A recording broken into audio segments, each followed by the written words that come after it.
ప్రియమైన సహోదరి సహోదరుడా, ప్రభువైన యేసుక్రీస్తు వారి నామం పేరిట మీ అందరికీ శుభవందనాలు. మరి యొక్క శ్రేష్టమైన దినమును ప్రభు మనకు అనుగ్రహించినందుకై ఆయనకి మహిమ కలుగును గాక. ఈ ఉదయకాలము పరిశుద్ధ గ్రంథంలో నుంచి మార్కు సువార్త 4వ అధ్యాయము 8వ వచనాన్ని ధ్యానాంశంగా తీసుకుందాం. కొన్ని మంచి నేలను పడెను, అవి మలిచి పెరిగి పైరై 30దంతలుగాను 60దంతలుగాను 100ంతలుగాను ఫలించెను. ప్రియా సహోదరి సహోదరుడా, దేవుడు ఉపమాన రీతిగా చెప్పుచున్నటువంటి మాటలు ఆత్మీయ జీవితంలో దేవుడు వాక్యం విత్తబడుచున్నది, విత్తనం విత్తుచున్నాడు అని లేఖనాలు సెలవిస్తున్నాయి. అవును కదా, వాక్యం విత్తబడుచున్నది కానీ 4 రకాలైన విశ్వాస జీవితం కలిగిన వారు ఉంటారని ప్రభు ఆ దినాల్లో బోధిస్తూ వస్తున్నాడు. మొట్టమొదటి వారు ఎలా ఉంటారు? వాక్యం వింటారు కానీ త్రోవ పక్కన పడిన విత్తనం వల్లే ఉంటారట. త్రోవ పక్కన పడింది, అది పొలంలో పడలేదు, అది పైకి కనపడుతుంది కనుక అది ఆకాశ పక్షులు వచ్చాయి, దాన్ని తీసుకొని పోయాయి, తినివేశాయి. రెండో రకం రాతి నేలను పడిన విత్తనం, వేరు లేదు, నీరు అందలేదు కనుక అది ఎండిపోయింది. మూడోది ముండ్ల పళ్ళులో పడినటువంటి విత్తనము. ఇది కొంతవరకు పెరిగినప్పటికీ ముండ్ల పొదలు ఆ విత్తనం ఎదుగుదలను అలించివేసెను.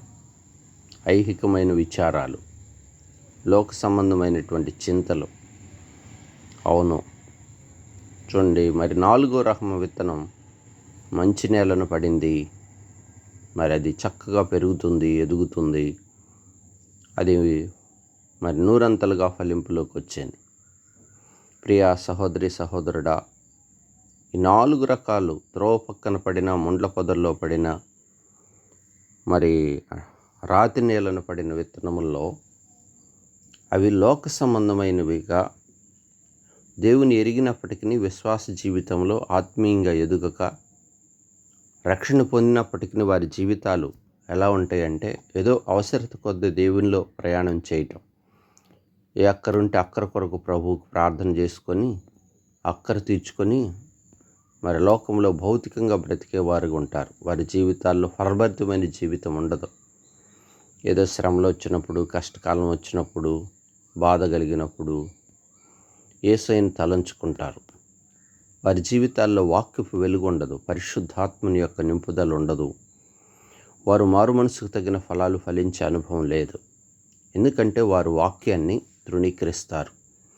వాక్యం వినటం మాత్రమే వింటారు కానీ వాక్యపు యొక్క అనుభవం, వాక్యాన్ని వారి జీవితాలకు అన్వయించుకోవటం, వాక్య సంబంధమైన జీవితం వారు కలిగి ఉండటం వారి జీవితాల్లో చూడలేం. అంటే వెలుగు సంబంధాలుగా ఉండరు.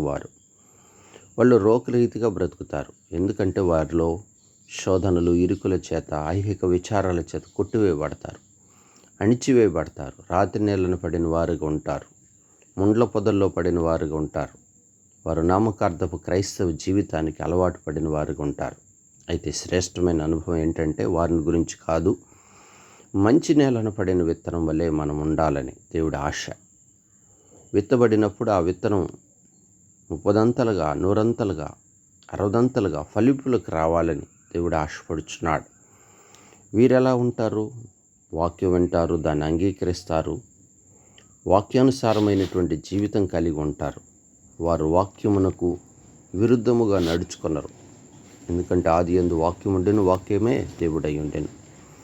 వాక్య ప్రకారం నడుచుకునేవాడు ఆజ్ఞలను కట్టడలను గైకుంటాడు, దేవుని చిత్తాన్ని ఎరుగుతాడు, దేవునికి విధేయత చూపుతాడు, దేవుని చిత్తములో తన ఆత్మీయ జీవితాన్ని ఆత్మ సంబంధమైన జీవితంగా కట్టుకుంటాడు. శరీరానుసారమైన కార్యములను విడిచిపెట్టి నూతన పరచబడిన వాడుగా, పరిశుద్ధాత్మ నింపుదల కలిగిన వాడుగా తన జీవితంలో ప్రతి అడుగు కూడా ప్రభువుతోనే వేస్తాడు.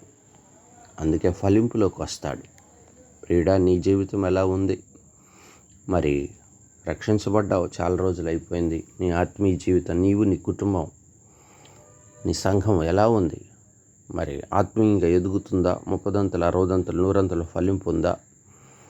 ఏదో అట్లాగు ప్రయాణం కొనసాగుతుందా అంటే అయితే అదే మరి రేత నేలను పడిందో, మరి త్రోవ పక్క పడిందో, ముండ్ల పొదల్లో పడిందో గమనించుకొని సరిచేసుకోవాలి.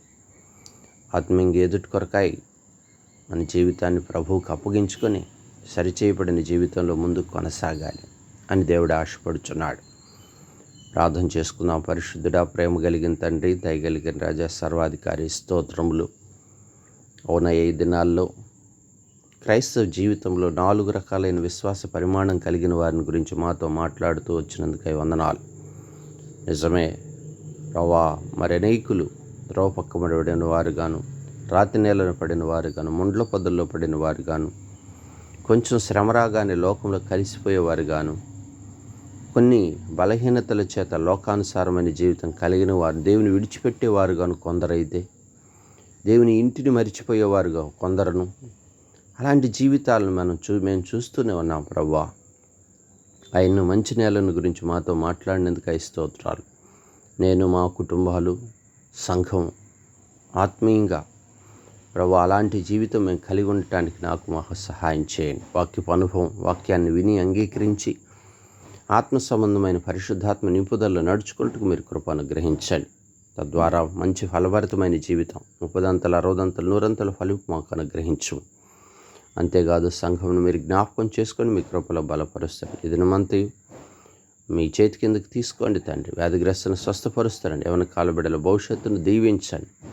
కుటుంబాలను ఆత్మీయంగా కడుతూ రమ్మని, మీ నామానికే మహిమ తెచ్చుకొనమని యేసు నామమున ప్రార్థించి వేడుకుంటున్నాం తండ్రి. ఆమేన్.